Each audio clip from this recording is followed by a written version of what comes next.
What sort of forgiveness do you want God to give you? Do you want Him to say to you, I will not remember your sins and iniquities? Say that about other people also. Lord, I don't have control over my memory. There are a lot of things stored in my memory. I can't take it out. So you will naturally remember in that sense things that happened.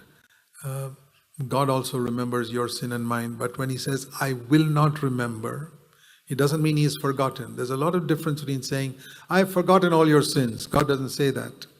Hebrews 8:12 says, I will not remember. Read the Bible exactly.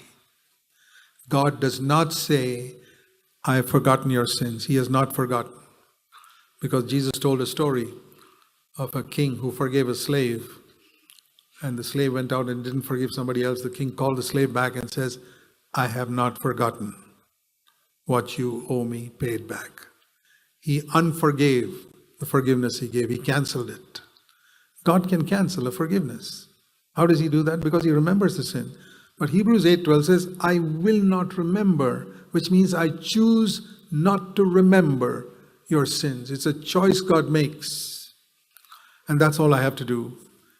If you ask me, I do remember the evil things that other people have done to me, but I choose not to remember. When it comes up to me, I say, I'm not going to remember it.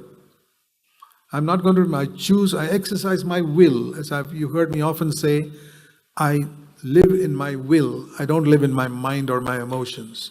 My emotions can fool me. My mind also I cannot control. But my will, I choose to forgive. I choose not to remember. When it comes to my mind, I say, no, I don't want to remember that.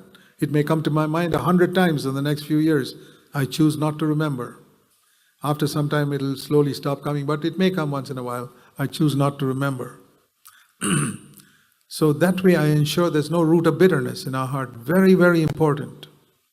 Because you can defile many people. You defile yourself and you defile a lot of others. One of the first people you will defile is your husband or your wife. With that root of bitterness against somebody, family member or whatever it is. Be very careful, my brothers. See how that sentence begins. Don't come short of the grace of God by a root of bitterness remaining in your heart.